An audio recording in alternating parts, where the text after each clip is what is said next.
Ah, ah.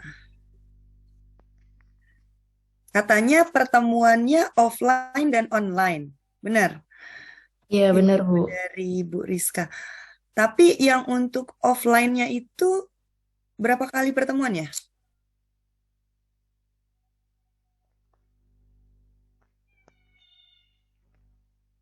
Ada yang tahu?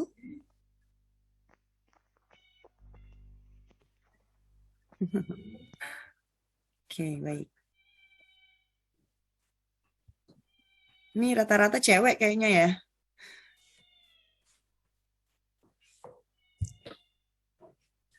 Baik, teman-teman mahasiswa, waktu kita sampai dengan jam 9.40 ya.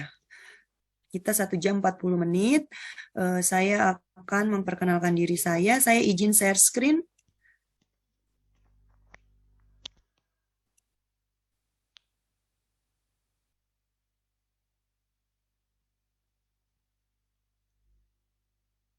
Apakah sudah tampil di Sudah, layar? Bu. Sudah Sudah Bu. ya? Baik. Eh, Teman-teman, saya perkenalan diri dulu. Nanti setelah itu saya minta teman-teman mahasiswa untuk memperkenalkan dirinya biar saya lebih tahu. Baik, perkenalkan. Ini slide yang saya tampilkan apakah jalan? Jalan Bu sampai introduction. Oke, baik. Introduction. Nah, perkenalkan, nama saya Listiana Apriani. Saya tinggal di Asrama Batalion Arhanud 6 Tanjung Priuk, Jakarta Utara. Ini email dan nomor handphone saya. Mungkin untuk email nanti bisa kita share. Ini nggak bikin grup permata kuliah ya, teman-teman ya? Apa hanya PJ saja yang menghubungi saya? Nanti kalau Ibu mau bikin grup dibuatin Bu. Oh gitu, baik. Baiklah. Eh, nah, saya tuh lahir di Mentok, Bangka Belitung, 27 April 1987. Nah, teman-teman bisa lihat ini tempat lahir saya. Saya lahir di Bangka Belitung. Mungkin ada teman-teman yang sama dengan saya. Nah, nih kalau dibilang mentok karena memang di ujung ya. Pulaunya di ujung. Teman-teman masih bisa lihat di tampilan muncul slide yang saya tampilkan jalan Jalan karena Bu. kadang-kadang suka macet ya. Nah, ini nih, ini tempatnya nih cantik ya. Terus status saat ini saya sudah memiliki dua putri, yang satu SMP dan yang satu masih di TK. Nah, pendidikan formal saya menyelesaikan program pasca sarjana saya di UHAMKA, peminatan promosi kesehatan, eh, S1-nya di UPN Veteran Jakarta, di peminatan K3, dan background saya adalah D3 perawat. Saya sampai dengan SMA besar di Bangka Belitung. Nah, riwayat pendidikan non formal, ada beberapa pelatihan yang saya ikuti, banyak, dan pengalaman kerja. Sebelumnya saya pernah bekerja di rumah sakit sebagai perawat, sebagai bagian dari pelatihan dan pengembangan pusat hiperkes, sebagai clinical administration Medical Plaza International Clinic, dan juga saat ini saya masih bekerja sebagai staf di pusat hiperkes di laboratorium lingkungan kerja. Nah, ini beberapa contoh kegiatan aktivitas saya pada pelatihan dan pada pemeriksaan kesehatan pengujian lingkungan kerja. Baik, safety for life, always be happy ya, teman-teman. Itu saja perkenalan singkat dari saya. Mungkin nanti kayaknya saya itu perlu absensi ya. Gimana ya, teman-teman? Nanti dikirim aja dalam bentuk Excel atau bagaimana ya untuk absensi teman-teman? Kalau untuk absensi sekarang dari pihak kampus udah make online Bu. Jadi Oh, Ibu membuka dari eh, Itu ya, yang LS, diisi ya, yang diisi sama dosen ya. Oke. OMS. Iya, iya itu, Bu. Nggak pakai itu lagi ya, baik. Nanti saya coba buka saja juga di situ. Makanya saya juga harus kenal mahasiswanya. Coba saya pengen tahu satu-satu. Ini kita ada 17 berarti ya. Saya stop share dulu ya. Nah, mana orangnya kok nggak ada muncul nih? Baru siapa aja nih yang muncul? Baru 11 orang ya? 6 lagi kemana hari ini? Teman-teman, jangan lupa nanti sebelum sesi kita berakhir, saya kan sudah setting sampai dengan jam 9.40. Kalau bisa teman-teman sudah absen, karena nanti pengalaman sudah di-close ya, biasanya ya, nggak bisa absen lagi nanti. Saya nanti dikira tidak ikut perkuliahan. Ya, baik. Nah, saya mau kenalan dulu nih, siapa yang mau Nur dari yang Sipen? Siapa? Mana orangnya? Oh, Nuri. Sebutkan nama. Iya, perkenalkan saya Nuri Prismaliana, biasa dipanggil Lia, tapi biasa banyak dosen manggilnya Nuri juga nggak apa-apa, Bu. Oke, Mbak. Tempat tinggal saya di Kabupaten Bogor di Cibinong. Oh, di Bogor. Jadi online membantu ya, nggak perlu ke kampus. Betul, Bu. Jauh banget, Bu. Oke, baik. Lanjut. Ini Jacqueline sama Rushidi mana orangnya? Nggak kelihatan. Nah, oke. Ya, Cat, Katri. Panggilannya siapa? Ini mahasiswa semester berapa? Peminatan apa? Eh, Peminatannya K3, Bu, semester 7. Oke. Udah mau lulus ya berarti ya? Hmm. 1 semester lagi ya? Ya udah. Oke, sebutin aja namanya satu-satu. Berarti ini sudah berapa tuh? 2, 3, 4, 5, 6. 11. Berarti Nuri yang 6 lagi kemana temennya? Sudah tahu belum? Sudah dikabarin di grup, Bu. Mungkin masih pada tidur atau kemana? Kurang tahu. Lagi dikabarin juga, Bu. Oke, baik. Kalau begitu kita mulai saja ya, karena waktunya kita ini takutnya nanti mahasiswanya mau masuk perkuliahan lain nggak nih? Ada materi lain nggak? Iya, Bu. Ada, Bu. Jam berapa? Jam 10, Bu. Jam 10. Oke, baik. Nah, sebelumnya nanti saya, karena Uni mahasiswa peminatan K3 dan semesternya udah semester 7 ya, semester banyak, berarti sudah banyak materi yang diperoleh ya. Dasar-dasar K3 tentunya juga sudah dapet. Apalagi hijin industrial, izin udah dapat belum? Udah, Bu. Izin psikologi industri, Semester ini. oh masih aja ongoing ya. Oke, baik. Nah, ini ya, saya nanti setiap saya masuk di awal, mungkin saya akan kasih sedikit pertanyaan, terus nanti di tengah sesi atau di akhir sesi saya juga akan memberikan pertanyaan. Nanti makanya bikin grup aja ya Nuri ya, biar enak nanti, biar tugas atau share mata kuliahnya nanti saya share di grup, karena di aplikasi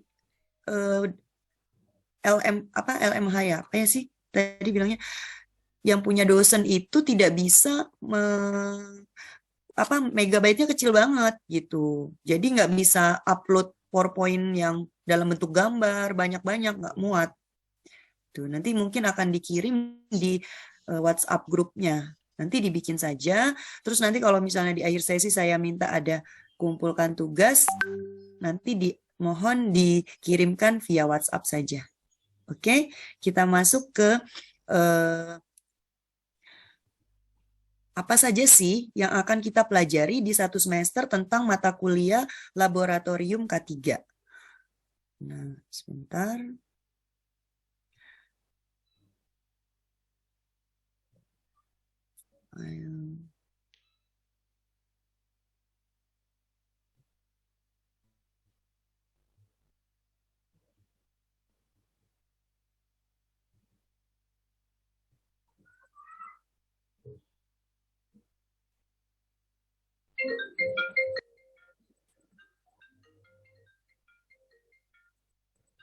Teman-teman sudah download rencana pembelajaran siswa belum? Rencana pembelajaran mahasiswanya sudah di-download belum di website? Belum ya? Halo? Belum? Iya, Bu. Yang RPS ya, Bu? RPS sudah download belum? Udah, Bu. Sudah.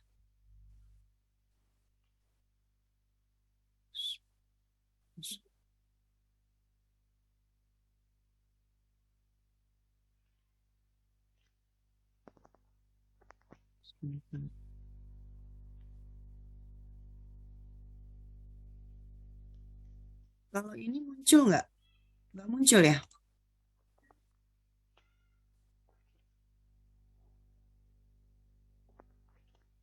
Sudah muncul belum, teman-teman? Sudah, Ibu. Sudah ya? Baik. Nah, ini rencana pembelajaran laboratorium K3. Kebetulan 2 SKS itu 100 menit pertemuan. Nanti seperti biasa sistem penilaian kehadiran 10%, kuis 5%, ada tugas kelompok, ada tugas individu, ada UTS, ada UAS. Nah, nanti sambil berjalan saya akan kasih setiap pertemuan, mungkin saya akan kasih tugas individu atau tugas kelompok. Nah, ini teman-teman, kita pertemuan yang pertama itu tentang silabus dan perkenalan mata kuliah. Terus ada nanti sedikit materi tentang kewajiban dan tugas pokok dari laboratorium K3. Nah, nanti pertemuan kedua itu ada faktor fisika kebisingan. Pertemuan ketiga ada faktor fisika getaran. Pertemuan keempat faktor fisika iklim kerja. Kelima faktor fisika pencahayaan. Yang keenam ada faktor fisika radiasi. Pertemuan ketujuh faktor kimia debu. Yang pertemuan 9 faktor kimia gas-gas berbahaya. Yang ke-10 faktor biologi bakteri dan jamur. Pertemuan 11 faktor ergonomi dan aspek tenaga kerja. Pertemuan ke-12 faktor ergonomi dan aspek stasiun kerja. Yang ke-13 faktor psikologis dan stres kerja. Dan juga ada gangguan kesehatan tenaga kerja pendengaran dan gangguan kesehatan terhadap tenaga kerja yaitu pernapasan. Nanti di pertemuan ke-16 baru ada UAS. Nah tadi kita nggak bahas ya pertemuan ke-8 ya, setelah faktor kimia debu nanti ada UTS ya teman-teman ya.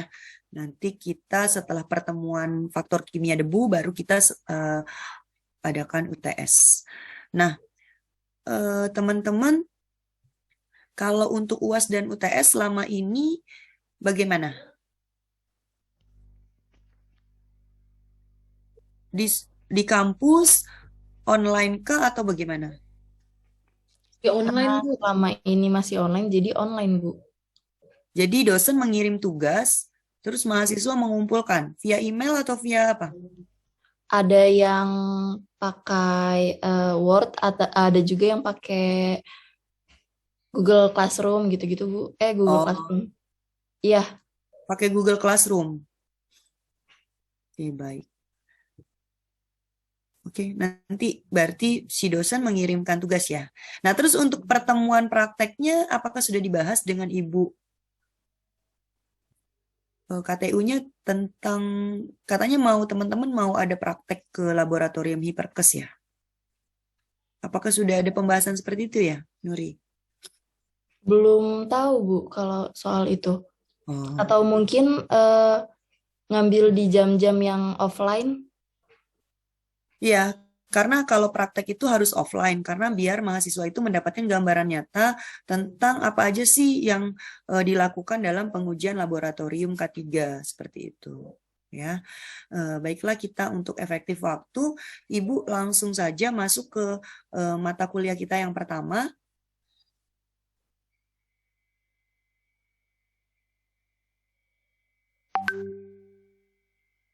Sudah tampil ya? Saya mau kasih kuis, tapi langsung dijawab saja. Higiene perusahaan dan tupoksi laboratorium K3.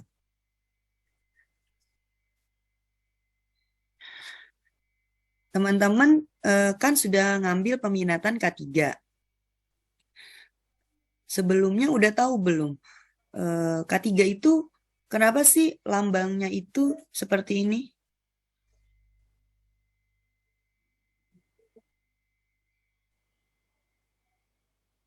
Ada yang bisa jawab?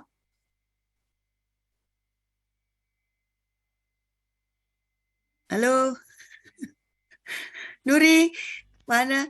Ada yang bisa jawab kenapa lambang K3 bentuknya begini?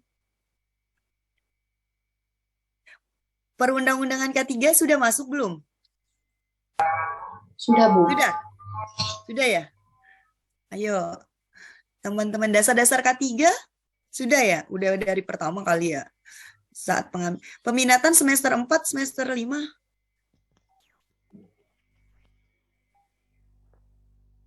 Semester 5 ya? Semester 5? Iya. Oke. Nanti kita, jadi belum, ini ya, oke baik. Kita lanjut, nanti Ibu minta ditugasin aja. Tolong dijelaskan apa sih, kenapa lambang K3 itu seperti ini, dan apa yang membuat dasar lambangnya seperti ini. Karena kan anak-anak ini ngambilnya peminatan K3. Jadi sedikit banyak tuh harus paham. K3 tuh apa? Biar cinta, kenapa lambangnya begini gitu. Jadi tahu. Oke, kita lanjut ya. Nanti saya minta dikirimin jawabannya Word ya, Nuri individu kirim nanti ke WA grup kita. Oke, baik. Lanjut ya. Nah, izin perusahaan dan tupoksi laboratorium. Nah, teman-teman, kenapa teman-teman mahasiswa itu belajar laboratorium K3? Nah, apa sih yang mendasarinya? Nah, ini. Ada dasar hukum yang harus diketahui. Kenapa kita itu harus belajar laboratorium K3 dan kenapa ada yang namanya pengujian K3. Undang-Undang Dasar 1945 pasal 27 ayat 2 itu menjadi dasar landasan yang pertama karena di atas ini adalah Pancasila. Yang kedua itu adalah Undang-Undang 13 tahun 2003 pasal 86 dan pasal 87. Dan Undang-Undang nomor 1 tahun 70 tentang apa teman-teman? Teman-teman, si ngantuk ya? Harus hafal Undang-Undang nomor 1 tahun 70 ya. Kalau orang K3 nanti kalau nggak tahu Undang-Undang nomor 1 tahun 70 berarti bukan orang K3. Ya, Undang-Undang nomor 1 tahun 70 tentang keselamatan kerja. Dan PP nomor 50 tahun 2012 tentang SMK 3. Juga ada Peraturan Menteri Tenaga Kerja nomor 5 tahun 2018 tentang lingkungan kerja. Nah, ini adalah yang menjadi dasar kita kenapa kita harus melakukan pengujian lingkungan kerja. Nih, di Undang-Undang Dasar 1945 pasal 27 ayat 2 diamanatkan tiap-tiap warga negara berhak atas pekerjaan dan penghidupan yang layak bagi kemanusiaan. Nah, jadi dasar dari setiap kegiatan yang kita lakukan itu adalah untuk mengangkat harkat dan martabat manusia. Hubungannya sama hak azazi manusia. Nah, tadi juga ada Undang-Undang 13 tahun 2003 tentang ketenaga kerjaan. Di pasal 86 dan 87 disebutkan setiap pekerja atau buruh mempunyai hak untuk memperoleh perlindungan atas keselamatan dan kesehatan kerja, moral dan kesusilaan, perlakuan yang sesuai dengan harkat dan martabat manusia serta nilai-nilai agama. Dan juga untuk melindungi keselamatan pekerja, buruh, guna mewujudkan produktivitas kerja yang optimal. Diselenggarakan upaya keselamatan dan kesehatan kerja, perlindungan dilaksanakan sesuai dengan peraturan perundang-undangan yang berlaku. Apakah slide Ibu masih jalan, teman-teman? Masih, Bu. Masih ya, baik. Rekan-rekan mahasiswa, nih ada juga pasal 87, itu masih setiap perusahaan itu wajib menerapkan SMK 3, manajemen SMK 3 yang terintegrasi dengan sistem manajemen perusahaan. Ketentuan penerapan SMK 3 sebagaimana dimaksud dalam ayat diatur dengan peraturan pemerintah. Nanti masuk lagi kita ke Undang-Undang Nomor 1 Tahun 70 tentang keselamatan kerja, itu ada di pasal 3. Kenapa perlu dilakukan pengujian lingkungan kerja itu? Di syarat-syarat K3 itu disebutkan untuk mencegah dan mengurangi kecelakaan kerja, mencegah, mengurangi, memadamkan kebakaran, mencegah, mengurangi bahaya ledakan, jalur evakuasi keadaan darurat, ada P3K, APD, terhadap tenaga kerja. Nah, mencegah di poin 7 dan mengendalikan timbulnya penyebaran suhu, kelembaban, debu, kotoran, asap, uap, gas, radiasi, kebisingan, dan getaran, serta mencegah dan mengendalikan penyakit akibat kerja. Teman-teman sudah belajar PAK? Sudah, Penyakit Bu. akibat kerja? Sudah? Sudah selesai atau baru semester ini? Sudah di semester sebelumnya. Baik, jadi Ibu nanti sudah bisa TikTok ya terkait gangguan-gangguan kesehatan yang nanti berhubungan dengan pengujian lingkungan kerja. Terus suhu dan kelembaban udara yang baik, menyediakan ventilasi yang cukup, memelihara kebersihan dan kesehatan. Nah, lingkungan, mengamankan angkat angkut, nah, mengamankan melihara segala bangunan. Nah, ini adalah syarat-syarat dari dasar K3 di pasal 3. Undang-Undang Nomor 1 Tahun 70. Jadi teman-teman nanti harus tahu dasarnya. Sedikit banyak kalau teman-teman atau rekan-rekan mahasiswa ini bilang, saya Bu ngambil peminatan K3. Nah, jadi harus komitmen.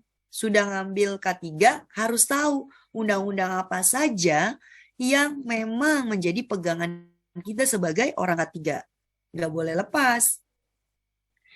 Nah, ini yang tadi disebutkan di PP 50 tahun 2012, pemantauan dan evaluasi kinerja K3.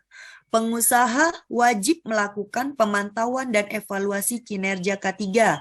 Pemantauan evaluasi kinerja K3 sebagaimana dimaksud melalui pemeriksaan, pengujian pengukuran, dan audit internal SMK 3 dilakukan oleh SDM yang kompeten. Dalam hal perusahaan yang tidak memiliki SDM, melakukan pemantauan dengan menggunakan pihak lain atau pihak laboratorium lain. Seperti itu. Hasil pemantauan evaluasi kinerja K3 dilaporkan kepada pengusaha. Hasil pemantauan digunakan untuk melakukan tindak perbaikan. Evaluasi. Pelaksanaan pemantauan evaluasi kinerja K3 sesuai dengan ketentuan peraturan perundang-undangan. Nah, ini juga ada Keputusan Menteri Tenaga Kerja tahun 1999 tentang pengendalian bahan kimia berbahaya di tempat kerja. Nah, teman-teman, nanti kalau misalnya teman-teman next nanti bekerja atau setelah lulus bekerja di instansi atau perusahaan. Jadi teman-teman harus tahu berapa kali sih pengujian lingkungan kerja dilaksanakan. Nah, nih. Perusahaan dengan potensi bahaya besar melakukan pemeriksaan pengukuran faktor kimia sekurang-kurangnya 6 bulan 1 kali. Sudah belajar identifikasi bahaya atau manajemen resiko sebelumnya? Sudah, Bu. Sudah. Berarti sudah mulai bisa menilai faktor resikonya yang berbahaya besar bagaimana. Kalau dia berbahaya besar, itu dalam satu tahun 2 kali. Jadi setiap 1 semester itu dilakukan pengujian lingkungan kerja 1 kali. 6 bulan sekali ya. Jadi dalam 1 tahun itu ada 2 kali pengujian lingkungan kerja. Nah, untuk kewajiban perusahaan dengan potensi bahaya menengah, melakukan pemeriksaan faktor kimia sekurang-kurangnya 1 tahun 1 kali. Jadi nanti kalau teman-teman jadi HSE di perusahaan, teman-teman sudah paham. Oh iya nih, kayaknya perusahaan saya resiko bahayanya besar. Berarti pengujian lingkungan kerjanya berapa kali teman-teman? 6 bulan sekali. 6 bulan sekali. Kalau dia menengah? 1 tahun sekali. 1 tahun sekali. Oke, baik. Nah, yang menjadi landasan dasar kita untuk pengujian lingkungan kerja itu adalah Peraturan Menteri Nomor 5 Tahun Peraturan Menteri Tenaga Kerja Republik Indonesia Nomor 5 Tahun 2018 tentang K3 Lingkungan Kerja. Nah, itu disebutkan di pasal 2. Pengusaha atau pengurus wajib melaksanakan syarat-syarat K3 Lingkungan Kerja. Pasal 3, syarat-syarat K3 yang dilakukan dengan pasal 2, pengendalian faktor fisika, kimia, agar berada di bawah nilai ambang batas atau NAB. Pengendalian faktor biologi, faktor ergonomi, dan faktor psikologi agar memenuhi standar. Ada juga di pasal 62, pemeriksaan dan atau pengujian berkala dilakukan 1 tahun sekali atau sesuai dengan penilaian resiko atau peraturan perundang-undangan yang berlaku. Jadi minimal 1 tahun sekali. Tapi kalau misalnya dinilai risikonya tadi, misalnya dia besar, bahaya besar, berarti dia tadi dalam 1 semester 1 kali atau 1 tahun 2 kali. Itu ya, rekan-rekan mahasiswa ya. Baik, nah ini yang menjadi dasar Peraturan Menteri Nomor 5 Tahun 2018 tentang keselamatan dan kesehatan kerja lingkungan kerja.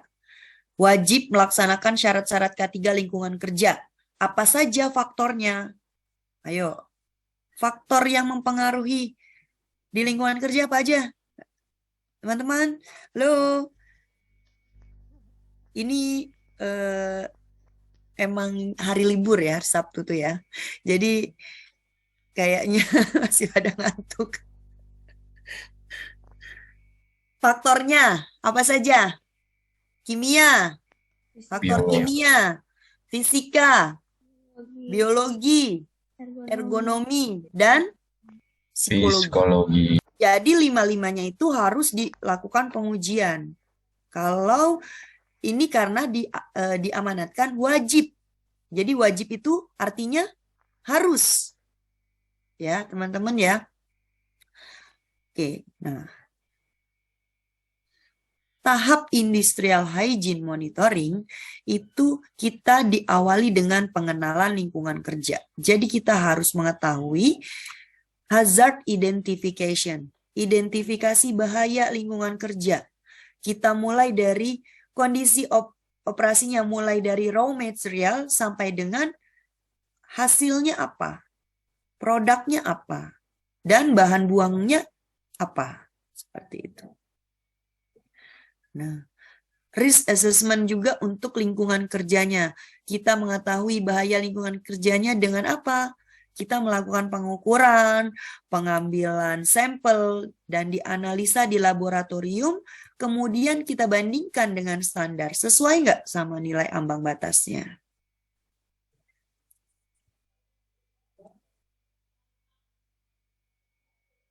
Pengendalian lingkungan kerja.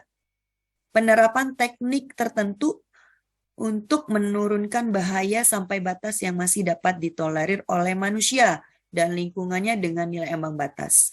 Nilai ambang batas bahan kimia itu faktor-faktor lingkungan kerja dianjurkan di tempat kerja agar tenaga kerja masih dapat menerima tanpa mengakibatkan penyakit atau gangguan kesehatan dalam pekerjaan sehari-hari. Dan waktunya tidak boleh melebihi dari 8 jam sehari dan 40 jam seminggu. Nah, ini kita memonitoring lingkungan kerja itu harus selalu berkesinambungan.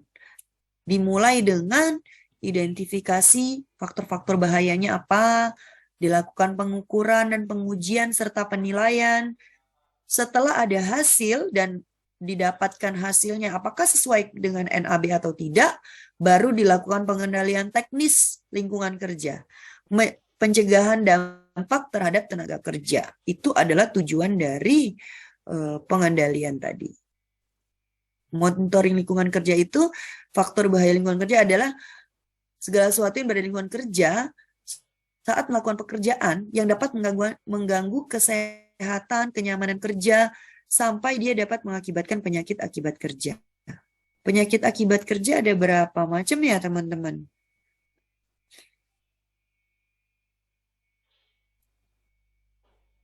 Kebetulan kita ke penyakit akibat kerja baru ada semester ini nanti sore, Bu.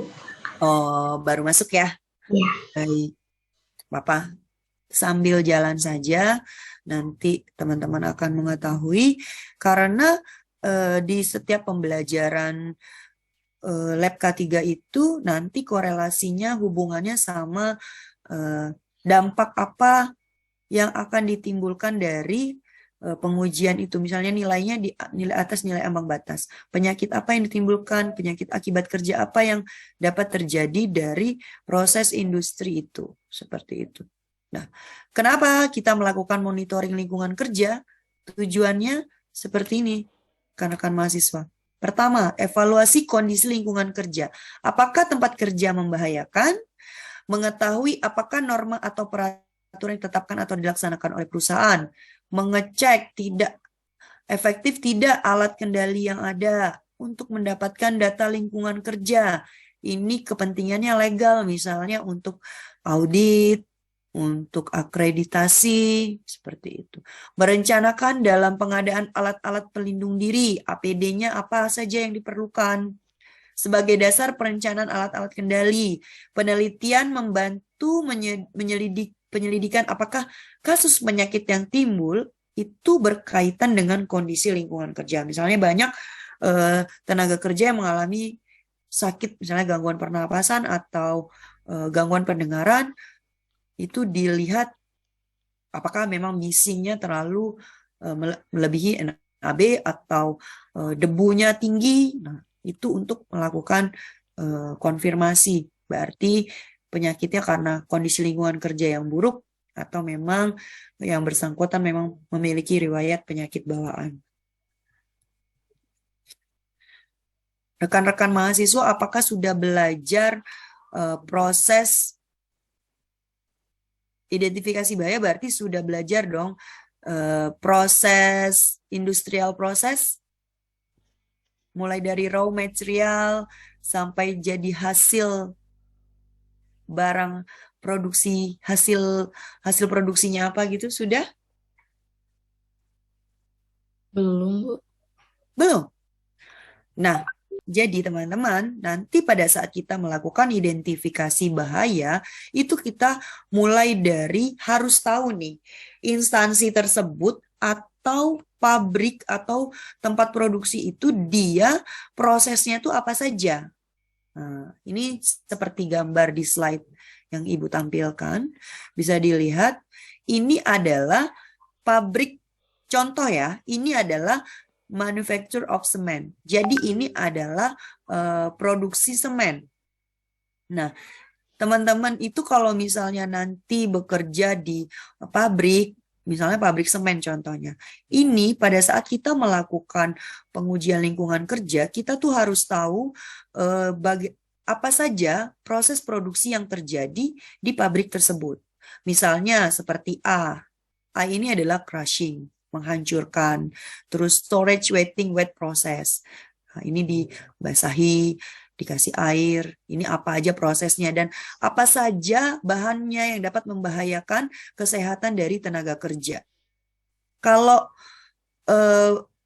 nah ini ada C, D, E, di sini ditulis nih ada grinding, proportioning, ada blending, menghaluskan, mencampur ya kan, blending, granulasi, terus ada mengeringkan, pasti ada proses apa? Panas ya teman-teman ya.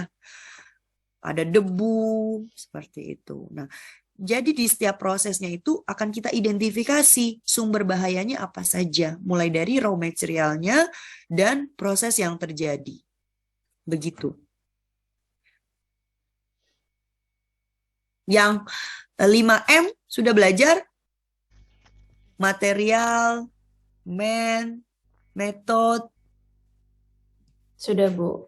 Nah, itu diingat-ingat lagi. Jadi proses itu nanti kita di situ. prosesnya apa saja yang dapat diproses ini, apa saja sih yang dapat, yang bahannya apa, misalnya di crushing, menghancurkan, apa prosesnya menghancurkan, nanti pekerjanya apa, bahaya untuk pekerjanya apa saja yang dikeluarkannya, misalnya debu, bising, seperti itu. Nah, nanti kita bicaranya di 5 faktor yang akan kita lakukan pengujian lingkungan kerja. Nah, nih ya teman-teman.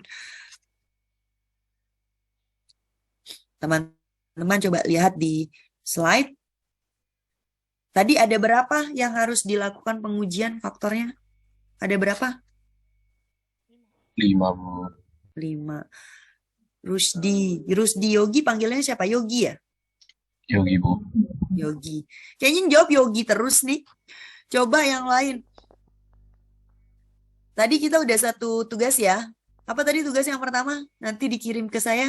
Lambang K3, Bu. Angka 3, Bu. Lambang K3, Bu. Lambang K3, Bu. Tolong roda gigi. Iya, oke. Dihitung ya jumlahnya berapa, kenapa dia harus begitu ya. Sama warna-warnanya tuh apa maknanya. Oke, nah tadi saya bicara kita harus menguji berapa faktor? 5. Berdasarkan yang mengamanatkan apa? Peraturannya apa? Halo?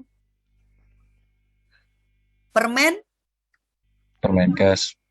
Permenaker nomor 5 5 tahun tahun 18. Nah, teman-teman tuh nggak usah pusing. Kalau kita bicara faktor apa saja yang akan kita uji di lingkungan kerja, kita ingat Permenaker 5 tahun 2018. Berapa faktor? 5. Nah, jadi ingatnya gampang. 5, 5. Permenaker 5 tahun 2018 faktornya 5. Apa saja? Fisika. Fisika apa saja yang teman-teman harus tahu yang akan diuji? Ya tadi yang Ibu bacakan di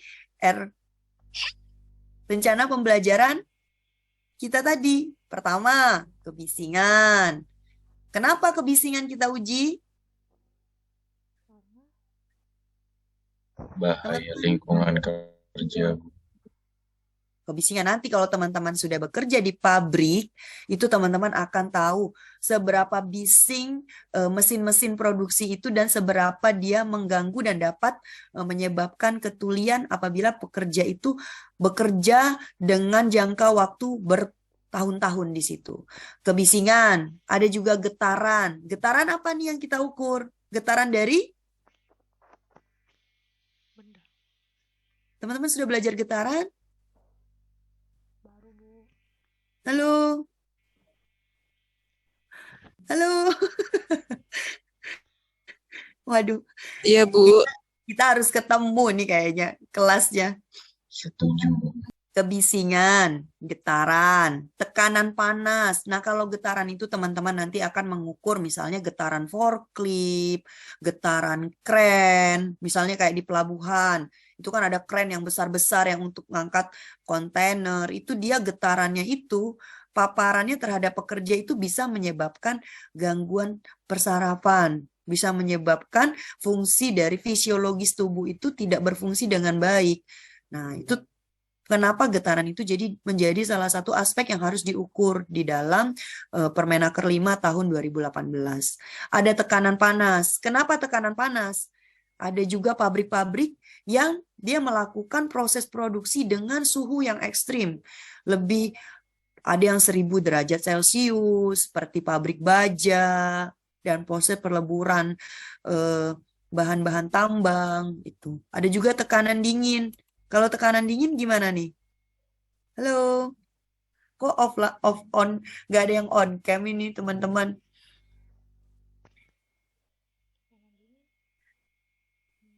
Kalau bisa on cam, karena kita kan nggak tatap muka. Nah, nih teman-teman, tekanan dingin. Ada juga gelombang elektromagnetik, sinyal ultraviolet, dan pencahayaan. Kalau tekanan dingin, ini biasanya kayak misalnya gudang penyimpanan bahan makanan, seperti itu. Yang bekerjanya dia di bawah suhu minus derajat Celcius. Itu juga bisa merusak dari sistem tubuh manusia atau pekerja. Ada gelombang elektromagnetik yang bisa menyebabkan kanker. Ada sinar UV yang dapat merusak kulit, juga menyebabkan kanker kulit. Pencahayaan yang bisa merusak, kalau dia pencahayaan buruk bisa merusak matanya dari si pekerja. Makanya ada standar dan kaidah-kaidah dari Permenaker 5 tahun 2018 tentang nilai ambang batas faktor fisika. Nanti sambil berjalan kita harus teman-teman juga harus buka. Mohon nanti PR-nya teman-teman dibaca. Jadi next pertemuan kita yang selanjutnya Ibu harap yang untuk kebisingan teman-teman udah paham. Untuk nilai minimal nilai ambang batas kebisingan. Nanti PR-nya dicari ya. Permenaker 5 tahun 2018. Dibaca nilai ambang batas kebisingan untuk pertemuan minggu depan. Oke? Baik, Bu. Baik. Yang jawab si Yogi. Yang lainnya kemana ini ya? Baik, Halo? Ibu. Kayaknya lagi nggak pada semangat ya. Oke. Kita masuk ke faktor kimia. Kenapa kita menguji faktor kimia? Nah, nanti ini rencananya teman-teman mau kerjanya di mana nih kalau udah lulus? Pabrik, di perusahaan, atau di kantor, atau di rumah sakit? Gimana? Mau di mana? Mau di perusahaan, Ibu. Oh iya, gas, Bu. Nah, kalau di perusahaan nih teman-teman harus mantep di faktor fisika dan faktor kimia.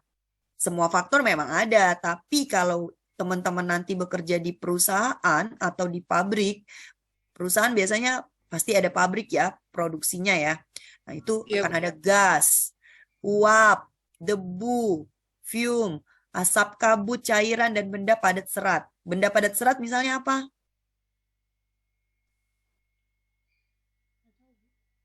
Udah belajar asbestosis belum? Asbestos ya. Asbes, pabrik asbes, itu dia ada serat asbes. Kalau serat asbes itu masuk ke dalam paru-paru, ke bagian organ paru-paru yang paling dalam, alveoli, itu bisa menyebabkan kanker paru-paru. Kenapa? Makanya dia masuknya ke faktor kimia. Karena dia bisa merusak organ paru-paru. Nah, ada juga faktor biologi, ini termasuk dari bakteri, virus, dan kuman. Biasanya ini faktor biologi ini yang sangat rentan itu di instansi mana, teman-teman? Pengujian faktor biologi. Anissa Rumah kemana sakit nih? ya, Bu? Rumah sakit. Anissa. Zahra mana Zahra? Ergonomi sudah belajar belum? Sudah, Bu. Semester Sudah, berapa? Bu. Semester lalu ya? Iya, Bu, Iya. semester kemarin. Nah, kalau faktor ergonomi, kenapa penting dilakukan pengujian?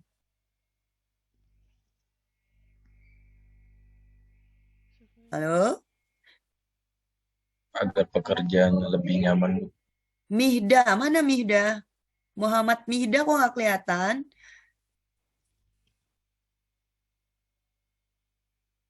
Ya Bu, ada Bu. Ada. Mihda, kenapa ada faktor ergonomi yang harus diuji? Faktor ergonomi itu apa sih? Karena untuk mendapatkan kenyamanan dalam bekerja Bu. Kenyamanan dalam bekerja. Bahayanya apa kalau nggak diuji faktor ergonomi? Dapat menyebabkan kayak berbagai hal gitu, misalkan kayak ketidaknyamanan dalam bekerja atau misalkan Selain ketidaknyamanan tuh apa efek yang paling buruk dari tidak dilakukannya? Mida mana orangnya ya? Ibu mau lihat coba mukanya. ya Bu. Nah, Mida, kalau misalnya ergonomi itu tidak dilakukan pengujian, ergonomi itu apa sih sebelumnya? Ergonomi itu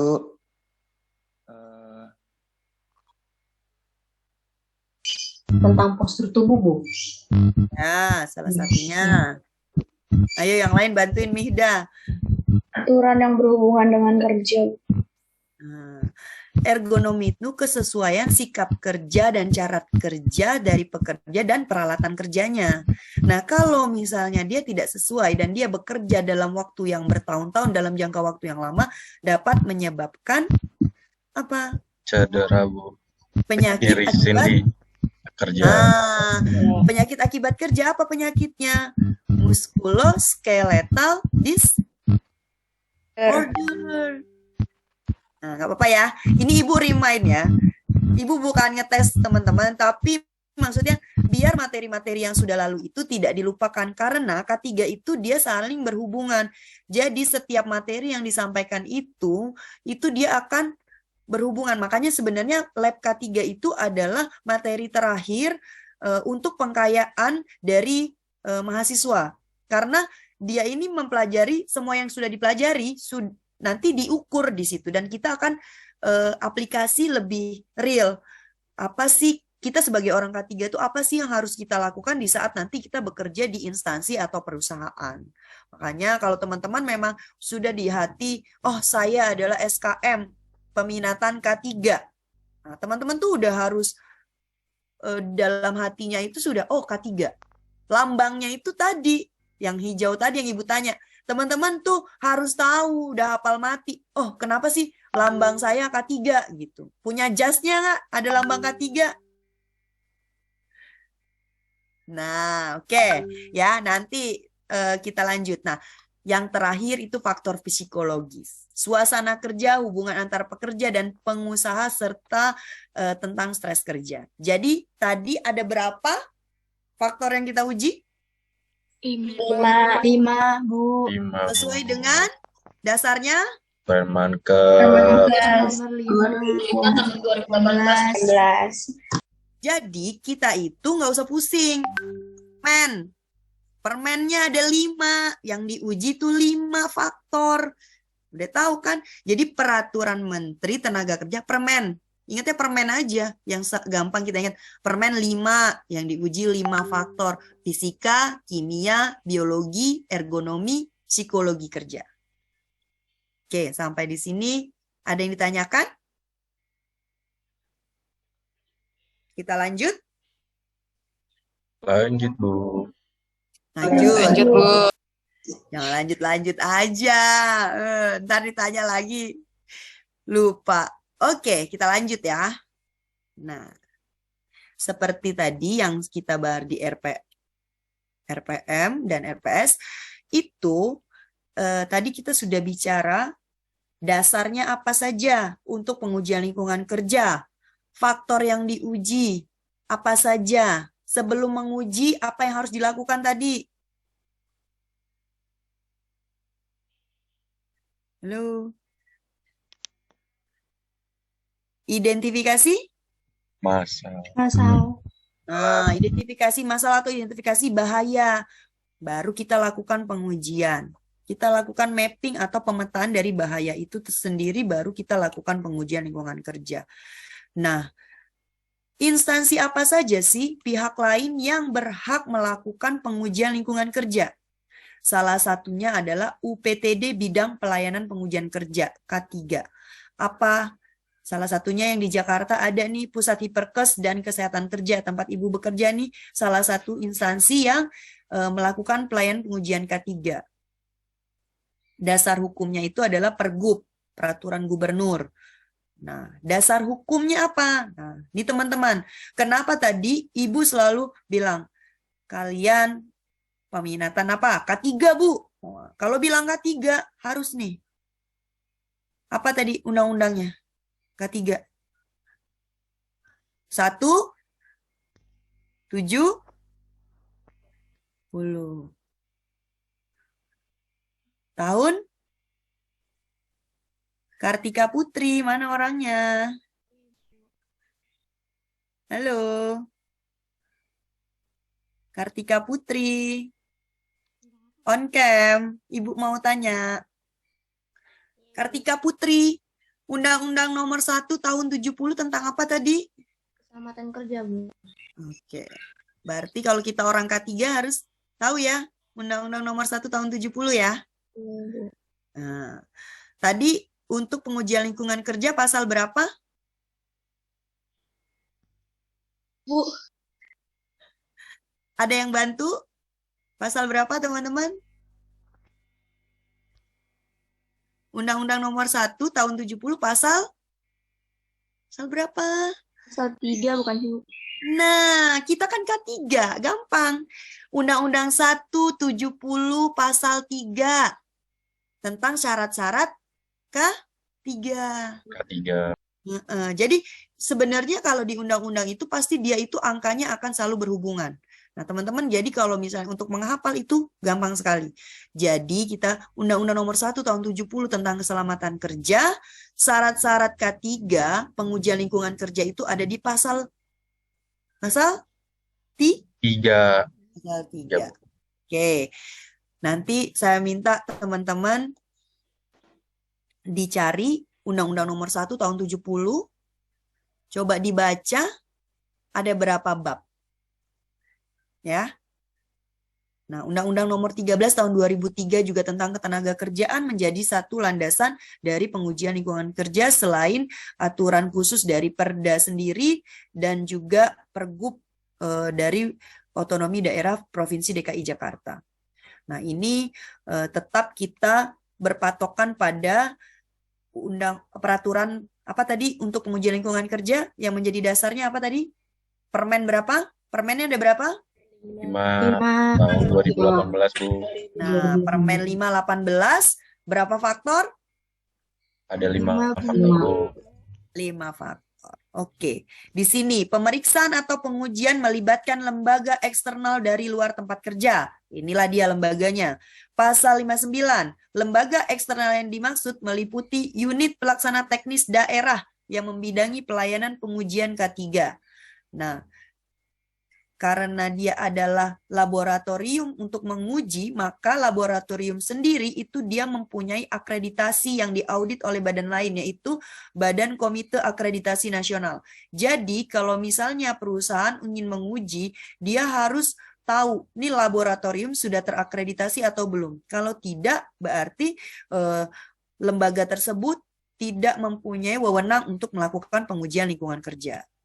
Nah, jadi nanti kalau teman-teman sudah bekerja di instansi atau di perusahaan, teman-teman melakukan pengujian laboratorium untuk pengujian lingkungan kerja, teman-teman harus tahu dan menanyakan, labnya sudah terakreditasikan belum? Kalau belum, teman-teman tidak usah menguji di situ. Karena nanti pada saat audit perusahaan itu akan menjadi pertanyaan dan akan menjadi temuan dan tidak sah untuk pengujian lingkungan kerjanya. Ya, baik. Ini adalah visi misi dari Laboratorium Hiperkes untuk terwujudnya tenaga kerja yang sehat dan produktif dan lingkungan kerja yang sehat dan aman. Meningkatkan upaya K3, pengembangan SDM di bidang Hiperkes, perbaikan gizi, menetapkan pemantapan manajemen keselamatan K3, meningkatkan pelayanan kepada masyarakat di bidang K3 dan penyusunan standar nasional. Teman-teman mungkin nanti sambil berjalan lihat di sini apa saja tadi sama ya masih ya, iklim kerja, kebisingan, getaran, ini faktornya 5 faktor sesuai dengan Permenaker 5, faktornya juga 5, ada kimia, biologi, ergonomi, dan psikologi. Nah, nanti ini yang akan kita bahas ke 1 semester ke depan. Baik. Sudah belajar bahaya bahan kimia belum teman-teman?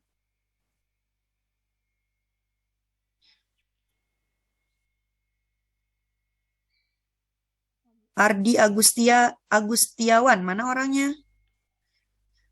Ardi. Iya, Bu. Ardi, udah belajar belum tentang bahan kimia berbahaya? Belum, Bu. Masa belum? Benar. Iya, Bu, belum. Yang lain?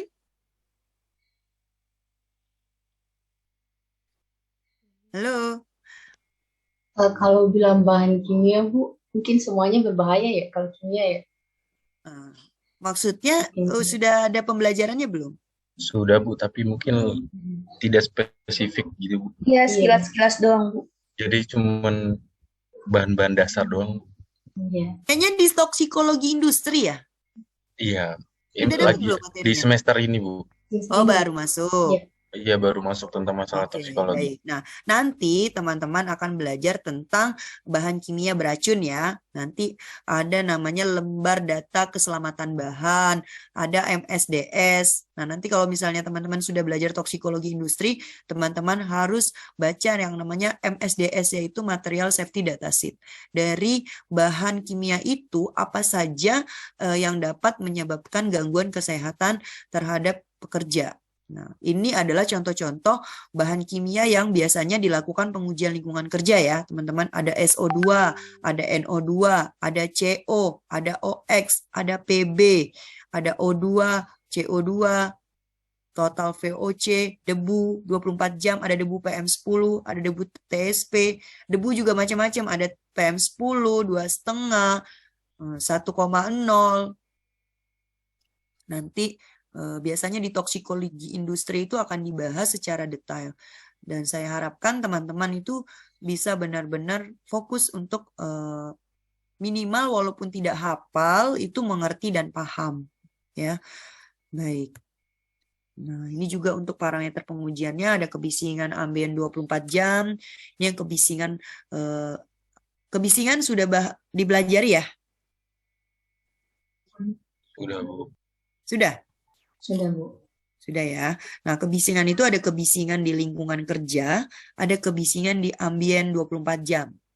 Kenapa dibilang ambien 24 jam? Kalau kebisingan ambien apa bedanya sama kebisingan lingkungan kerja?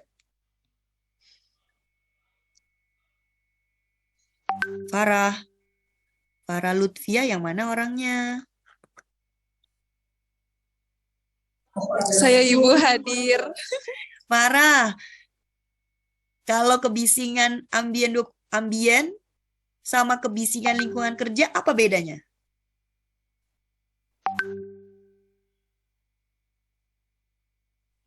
Kenapa Ibu? Maaf tidak terdengar.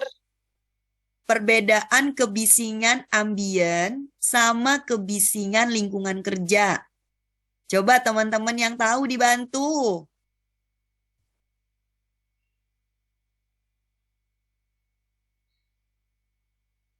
Kita sesi berikutnya belajar kebisingan ya. Halo. Setuju Bu. Setuju ya, emang harus. Nah, coba teman-teman dibantu Sebentar jawab. ya Bu. Ini aku Ya, coba bantu cari. Boleh googling, Ibu. Iya. Dibantu dong temennya. Nanti Ibu panggil nih. Mana? Maaf ya Bu, aku nyambi saudara pada nikah. Nggak apa-apa. Boleh aja sambil nikah, sambil yang penting pada saat ditanya bisa jawab. Mana? Saya minta Anissa Wahyuni bantuin. Iya Ibu.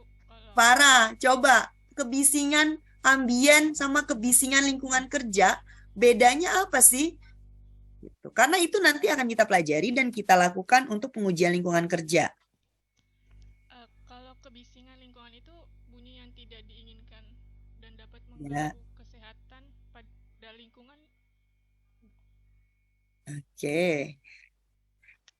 Hampir. Udah kayak main kuis kita ya. Kebisingan ambien, kebisingan lingkungan kerja. Sama-sama kebisingan. Tapi apa sih yang membedakan mereka ini? Anissa, bantuin dong si Farah. Iya Ibu, kalau kebisingan ambien itu rata-rata tingkat suara minimum dalam keadaan tanpa gangguan kebisingan pada tempat kerja, bukan Bu? Kalau ambien sudah belajar belum? Udara ambien, emisi. Masalah kebisingan kita baru kebisingan getaran gitu-gitu Bu, dan saya baru tahu kebisingan ambien Bu. Iya, belum spesifik itu, Bu. Baik. Kebisingan itu mohon di itu ya. Minggu depan kita akan belajar tentang kebisingan. Jadi kebisingan itu ada macam-macam. Kebisingan yang akan yang ada di materi kita ini sesuai dengan SNI. Ini kan dia ada SNI-nya nih. SNI 8427 tahun 2017 untuk ambien, kebisingan lingkungan kerja, ini SNI 7231 2009. Ini pengukurannya ada standar nasional Indonesianya, rekan-rekan mahasiswa. Jadi, kenapa ini begini? Kalau dia bilang kebisingan lingkungan kerja, itu kebisingan yang ada di dalam lingkungan kerja itu. Misalnya, dia itu pabrik untuk yang bising tuh misalnya dia pabrik yang bikin baju atau mesin untuk woven gitu. Nah, itu kalau dibilang kebisingan lingkungan kerja di seputaran lingkungan kerja itu. Tapi kalau dia bicara kebisingan ambien itu kebisingan yang keluar dari lingkup itu. Tapi masih di dalam lingkungan kerja. Misalnya di area produksi woven. Nah, itu tapi diukur di luarnya. Yang keluar. Keluar nggak? Di situ diukur 24 jamnya. Gitu ya. Oke, nanti lebih detailnya kita akan bahas di sesi pertemuan kita selanjutnya. Teman-teman, saya bukan maksud untuk mengetes atau apa, tapi hanya untuk menggali sejauh mana sih teman-teman itu sudah mendapatkan real dari pembelajaran tentang K3. Pokoknya persiapkan diri, kalau bisa itu kalau pada saat belajar itu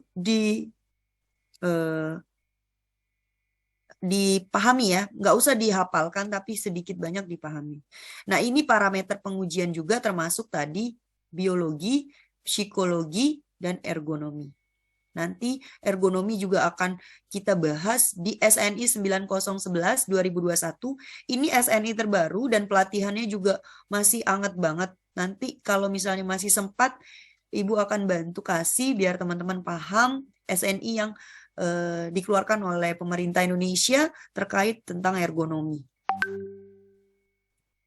Nah, ini teman-teman nanti akan belajar apa sih alat pengujiannya. Nanti kalau teman-teman ke Hiperkes, nanti kalau misalnya programnya kampus jadi untuk lab ya, katanya ada 1 hari nanti akan minta lab ke Hiperkes. Mudah-mudahan bisa terlaksana. Nanti teman-teman akan lihat secara real, apa sih alat yang dipakai untuk mengukur gas CO2, gas oksigen. Ini untuk mengukur BTX. Tahu BTX?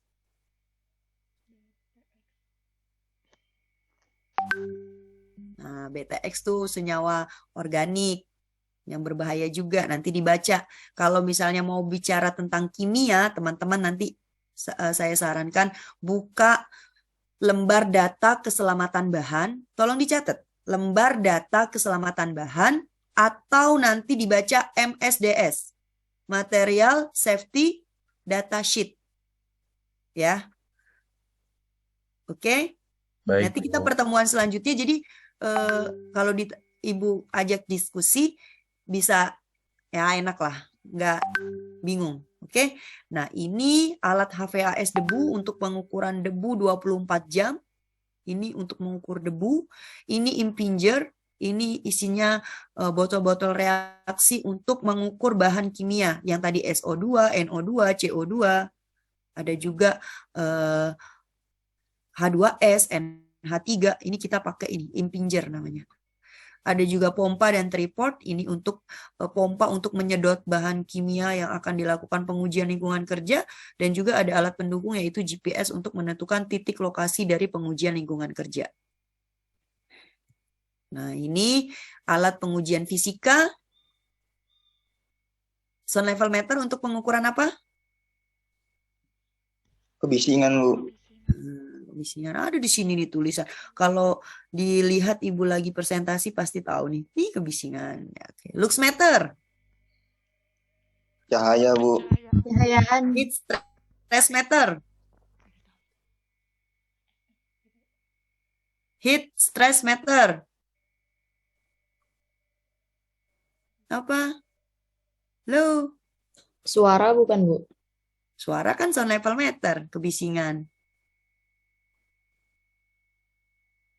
Heat, stress matter apa? Iklim, Kanan panas gitu, Bu. tekanan panas atau iklim?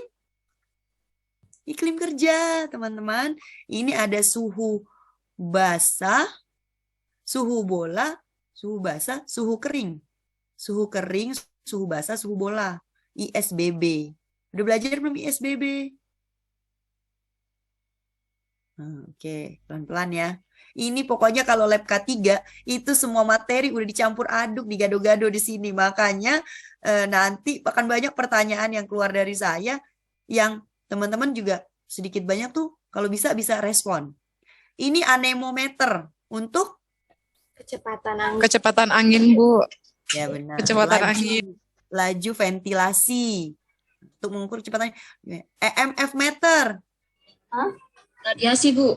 Oke. Alat getar lengan, ukur Getaran, getaran, Bu. vibration meter. Ini alat getarnya. Nama alatnya vibration meter ya. Nah, ini yang untuk di lengan dan ini untuk yang di tubuh. Biasanya ini akan diukur untuk forklift, yang operator kren. Kalau getaran tangan yang dia bisa mengoperasikan alat-alat yang memang mesin-mesin yang getarannya sangat tinggi. Yang bisa membahayakan untuk sistem persarafannya. Seperti itu. Baik. Kita masih berapa menit lagi? Nuri? 17 menit lagi, Bu. Nuri? Kita Iya. berapa menit lagi, Nur? Sampai 9.40, Bu. Oke. Sekitar 30 Sedikit menit lagi. ya. Aman yang nggak dipanggil namanya. Yang belum dipanggil siapa namanya ya? Alat pengujian biologi. Ini alatnya kita nanti pakai pompa ini menyedot bakteri dan kuman untuk bakteri jamur. Tapi di dalam sini nanti ada media agar. Nah, media agar taruh di sini. Nah, nanti kita jelaskan ya untuk pengujiannya lebih detailnya nanti di sesi pengujian mikrobakteri dan jamur. Ini nanti medianya dimasukkan ke sini, disedot. Nanti di sini dibiarkan masuk ke laboratorium dan kita hitung berapa jumlah dari bakteri dan jamur yang ada di tempat kerja. Nah, ada juga metode psikologi. Nah, kalau psikologi itu ada 6 karakteristik yang dinilai. Nanti kita juga akan bahas tentang psikologi kerja. Itu ada 6 karakteristik yang dinilai. Kita menggunakan kuesioner survei diagnosis stres berdasarkan Permenaker 5 tahun 2018 yang kuesionernya itu memang sudah baku dari Peraturan Menteri Tenaga Kerja nomor 5 tahun 2018. Nanti kita akan bahas juga teman-teman. Nah, ini bentukan dari kuesionernya ada 30 pertanyaan. Nanti kita akan jelaskan di sesi selanjutnya. Nah, ini tadi. Apa tadi ergonomi? Postur tubuh, Bu, di tempat kerja. Tadi siapa yang saya tanya ergonomi ya? Ardi ya? Ardi? Iya, Bu. Tadi ergonomi ya, Ardi? Ergonomi. Apa ergonomi?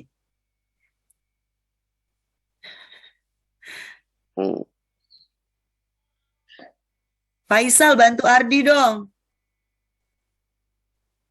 Faisal, mana orangnya? Raden Faisal Dava. Panggilannya siapa sih? Faisal, Bu. Faisal. Faisal, coba bantu Ardi. Apa sih ergonomi?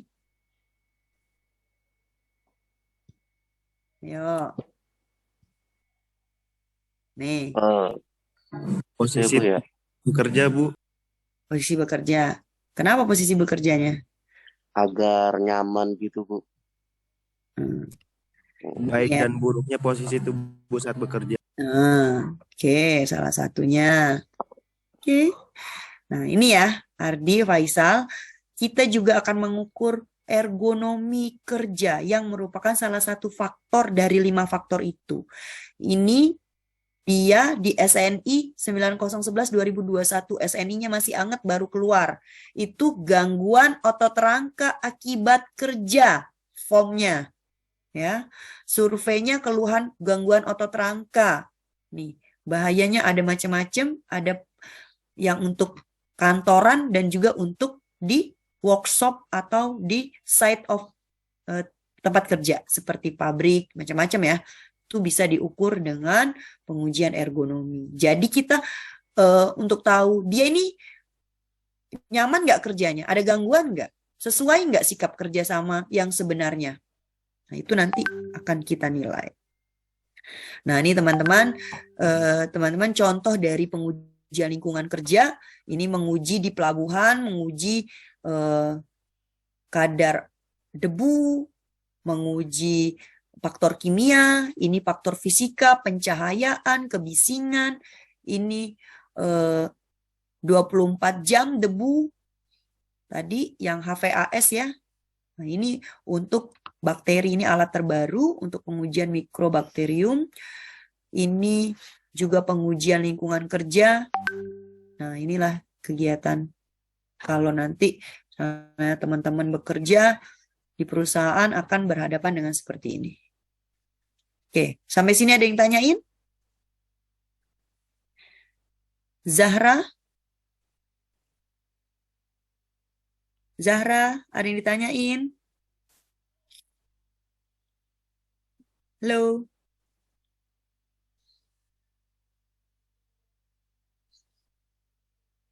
Jacqueline? Mana orangnya Jacqueline? Ya, Bu. Oke. Belum ada? Oke. Nanti saya yang nanya ya. Kalau nggak ada yang nanya, saya yang nanya. Tugas pokok dan fungsinya dari Hiperkes tadi ada pelatihan. Jadi kalau teman-teman nanti sudah bekerja atau mau pelatihan, boleh. Pelatihan, ada mengadakan pelatihan sertifikasi nasional tentang K3, pengujian lingkungan kerja, pemeriksaan kesehatan kerja. Nah, ini ada pelatihan sertifikasi K3 dan ini ada gratis di Pemda DKI Jakarta. Kalau nanti teman-teman sudah bekerja di instansi, mau mengikuti pelatihan gratis di Hiperkes, bisa. Ya.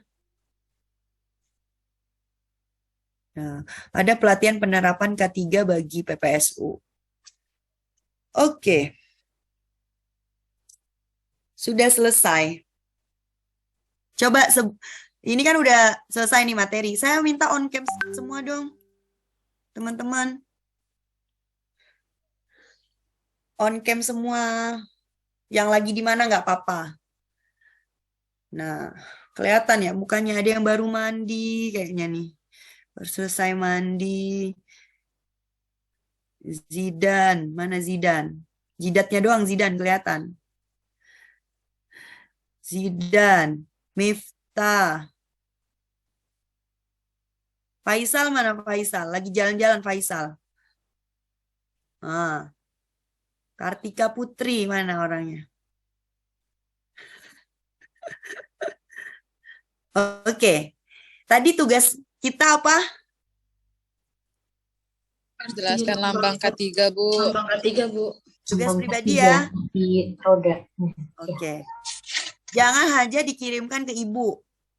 Oke. Ibu udah tahu lambangnya, artinya. Tapi ibu mau teman-teman itu baca, nggak usah dihafalin banget, baca, pahami. Karena nanti sesi selanjutnya ibu tanya. Tapi tetap harus kirim, karena bukti evidence based kalau teman-teman itu belajar. Kirim ke saya, nanti Nuri bikin WA group, jadi satu folder aja Nuri. Jadi mereka store ke Nuri dulu, nanti dibikin PDF ya, tapi tulis namanya di atas. Baik, Bu. Ini Nuri, ini. Nggak boleh copy paste. Nah, jadi satu PDF kirim di WhatsApp group. Nah, nanti pertemuan selanjutnya Ibu tanya satu-satu. Kalau memang pengen jadi orang K3, minimal lambangnya tahu. Undang-undangnya berapa? Nomor 1 tahun 1970, Bu. Tentang Keselamatan kerja. Anak K3 tuh harus jawab Undang-Undang 170 tentang keselamatan kerja. Jangan mau jadi orang K3, undang-undangnya apa nggak tahu. Undang-undang nomor 1 tahun 70 tentang keselamatan kerja. Kalau belajar tentang Lab K3 Peraturan Menteri Nomor 5 tahun 5 tahun 2018. Tahun Nomor 2018. 5 tahun 2018, Bu. berapa faktor? 5, Bu. 5, Bu. 5, Bu. Yang ngajar materi lab K3-nya siapa? Ibu. Bu Listiana Bu Apriani. Listiana Mantap. Apriani. Awas ya. Udah dikasih ngoceh-ngoceh sampai Benar, Bu. 40 menit, nggak tahu yang ngasih materi siapa, nggak tahu yang dipelajarin apa. Aduh, ini Tenang sama Ibu aman. ya, oke. Nah, coba di SS yang wajahnya tampil di sini, Nuri, masukkan di grup kita. Sesi pertemuan pertama. Jadi kita kalau misalnya ditanya sama kampus, kan kadang-kadang aplikasi yang terbaru ini juga kadang-kadang suka trouble. Nah, ada nih, kita punya bukti. Nih, Bu Dokumentasi, ini, Bu. Ya. iya dokumentasinya ada. Kita Zoom materi pertama gitu. Oke, coba semua on cam, mukanya tampil di nongol, jangan jidatnya doang. Yo, yang mau gaya dulu. Iya, yang mau senyum pakai lipstik dulu. Ardi mana? Kok setengah doang Ardi? Ibu udah pakai lipstik belum, Bu? Biar cakep. Oh, udah dong. Oh, mantap, Ibu. 1, Bu, 2, pagi-pagi udah seger aja, Bu. Liu, tadi dulu, Liu. Belum gaya, Liu. ayo. Ayo gaya dulu. Miftah mana Miftah? Ayo. Udah belum, Liu? 1, 2, ti. Sekali lagi. Liu, udah cakep belum? 1, 2, ti. Oke, udah Bu. Oke, teman-teman, Ibu rasa cukup. Udah 923. Teman-teman semua sudah absen di. Sudah, Ibu. Nah, jangan sampai ada yang nggak absen karena teman-teman yang kemarin yang unregular itu ada sempet nggak keburu absen karena di website itu dia otomatis kalau udah berakhir tidak bisa masuk absen lagi. Jadi nanti teman-teman nggak terdeteksi kuliah, nggak ada evidence base-nya kalau teman-teman kuliah. Nah, makanya salah satunya itu tadi foto Bu, bersamanya. izin Bu, saya belum absen Bu. Nah, saya nggak Nuri dibantu temennya. Nggak apa-apa, nanti ini bukti yang kita SS ini nanti dikirim di grup kita. Nanti Nuri juga simpan sebagai PJ-nya, simpan. Jadi pertemuan pertama, pertemuan kedua. Jadi teman-teman yang hadir itu memang kalaupun misal nggak kedetek di yang tadi aplikasi yang sekarang ya, yang sistem pembelajaran lewat aplikasi itu, jadi masih ada bukti kalau teman-teman hadir. Saya juga punya bukti gitu loh, nggak bisa bela ini juga gitu. Oke, terima kasih responnya. Mudah-mudahan next pertemuan teman-teman makin mantap. Kebisingan sebelum masuk materi saya mohon dibaca biar kita TikTok. Kalau ditanya nggak bengong gitu. Kita TikTok lah, ada tanya jawab ya. Saling sharing aja. Oke, terima kasih teman-teman. Sampai ketemu lagi next materi kebisingan ya. Ya, minggu depan Baik, kita Ibu. offline, Bu. Wassalamualaikum warahmatullahi wabarakatuh. Mohon maaf kalau Waalaikumsalam ada warahmatullahi yang tidak berkenan. wabarakatuh. Sampai jumpa. Baik, Ibu. Terima kasih. Makasih, Bu. Bu. Terima kasih, Bu. Ya, Salam sehat, sama-sama. Bu. Saya izin live ya. Ya, Oke, Bu. Ibu. Terima kasih, Ibu. Terima kasih, Bu. Ya, semuanya. Sehat-sehat, Ibu. Sehat-sehat semuanya. Iya, sama Ibu. Farah aus dah nih. Aus kagak ada minum apa? Lu tadi. Makasih Bu. Far, di sini banyak minum, Far. Di rumah lu, Far. Sini, Far. Faisal udah absen. Udah, Bu udah absen Liu. Gue panik banget tanya jawab tadi. Kan?